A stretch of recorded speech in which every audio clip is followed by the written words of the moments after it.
Hello everyone. In continuation with the Fourier series, we'll be dealing with the even and odd functions, the Fourier series of even and odd function. So let me just go ahead. Find the Fourier series of f of x is equals to sine of ax in the interval minus pi to pi. We have to first take care whenever the question has been given to find out the Fourier series expansion.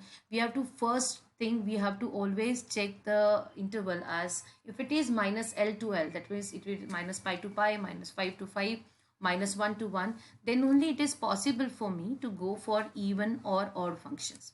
Otherwise it's not possible, because my definition of even or odd function says f of minus x is equals to f if f is even, and if it is minus of f of x, then in that case if f is odd function, right? So this is possible only if I that means what, every x I can able to replace as minus of x, and this is possible only if in the range kind minus L to L or minus 1 to 1 and so on.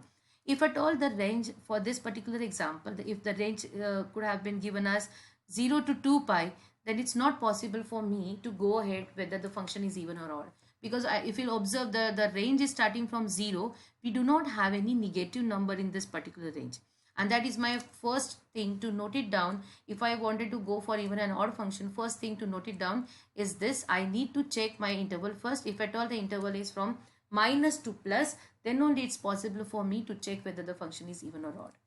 Okay, for detail you can just go and see the previous session of mine. The link has been given in the description section. Okay, so let me just check whether the function this sine of ax is even or odd function. How can we do that? F of minus of x is equals to sine of a into minus of x. That means this x we have been replaced as minus of x. So we know that sine of minus of theta is equals to minus sine theta, and therefore this minus x will come out of the angle and it will come and stay here. So it is equals to minus of sine of ax, and which is nothing but f of minus x is same as minus of f of x. That means what, the function is odd, and this implies that my function f of x is equals to sine of x is odd function, and hence we have seen that if the function is odd function, then a0 is equals to 0 and an equals to 0. So that means what, we have to just find out the Fourier series, only the coefficient of bn. So we have to just find out the bn to calculate the Fourier series expansion of this odd function. Please refer the previous session where I've been defined, and I've been define this into different cases. What will happen if f is even, what will happen if f is odd, what will be the form of the Fourier series, and what are the coefficients, and what are the formulae. So I'm not spending the time for that particular thing right now here. Okay, so bn, as I have told that a0 is equals to 0, an is equals to 0, we have to just calculate bn over here, and the formula also becomes here 2 by pi integration 0 to pi f of x sine of nx dx. So we have to just put the f of x as sine of ax, so it is 2 by pi integration 0 to pi sine ax sine of nx dx, which will give me, we know that sine of a into sine of b formula, it's 2 times sine a into sine b is equals to this cos of a minus b. So in the present case, we have got capital A is equals to, small ax, and capital B as small nx, right? And therefore, if you'll observe this formula, therefore this sine a into sine b, 2 times sine of a sine b will give me 1 by pi integration 0 to pi cos of n minus a times x minus cos of n plus a times x is dx, right? And so we know that the integration of this cos is sine, and we have got this coefficient of this x, or you can say the angle, as n minus a. So that means the integration of the first term is sine of n minus a times x upon n minus a minus sine of n plus a upon x into x upon n plus a, and integration is from 0 to pi. Now whenever I have to put my upper limit and the lower limit in the both the functions, and we know that this sine of 0 is equals to 0 in both the cases. Therefore the minus lower limit won't come here, but yes, this sine of n minus a times pi upon n minus a minus sine of n plus a into pi upon n plus a. Let me just continue this from this step in the next slide over here. So this was the last step, we have kept it, right? Now what will happen? I have got sine of A minus B. So these are the formula, sine of A minus B and sine of A plus B.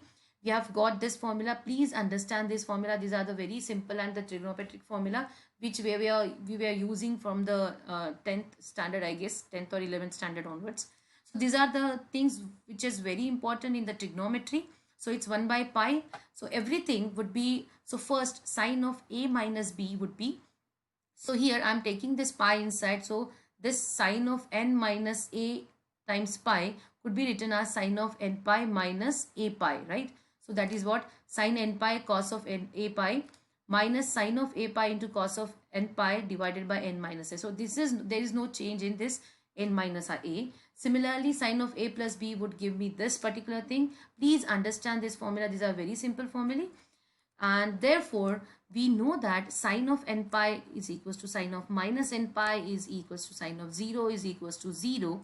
And therefore, one more thing is cos of n pi is equals to minus 1 to the power n. So this identity, these two identities we have been using from the beginning of this topic, Fourier series, and very important topics, properties are there.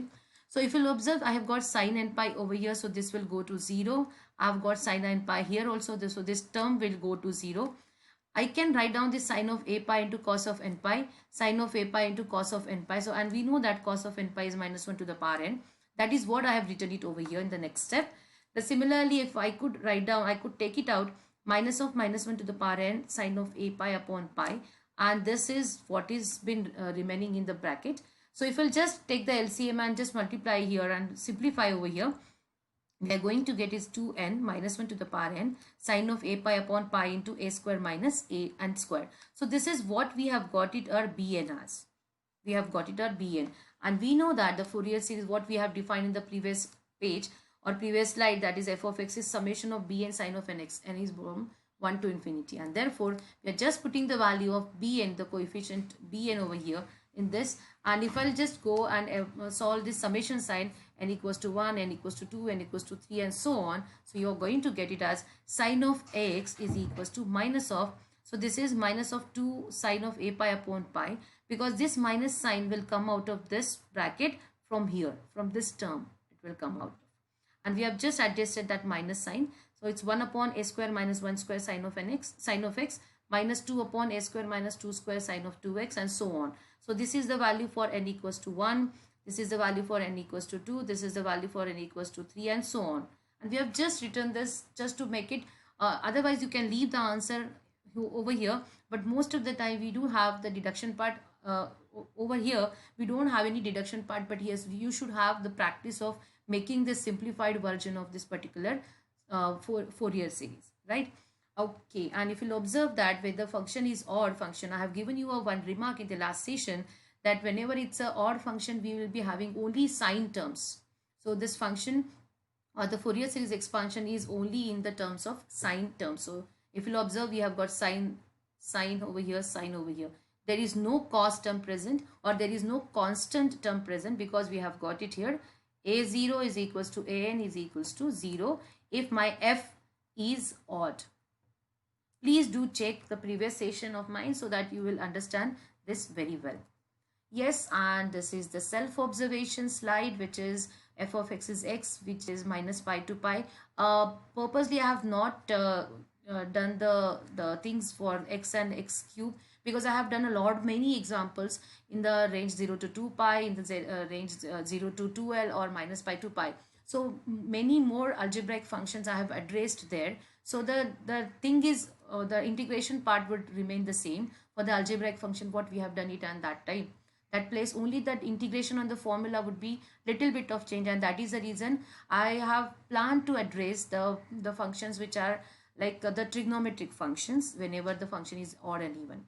So that is why I have not addressed of this kind of functions over here. If at all you have any query, please write me in the comment section. And I did not say it until yet, but I think I should start saying it because there are 88 videos in my channel yet, and this is the 89th video. So please subscribe, share and like the videos if you really like it. And if you have any comment for me, please do write it in the comment section. Thank you. Happy learning.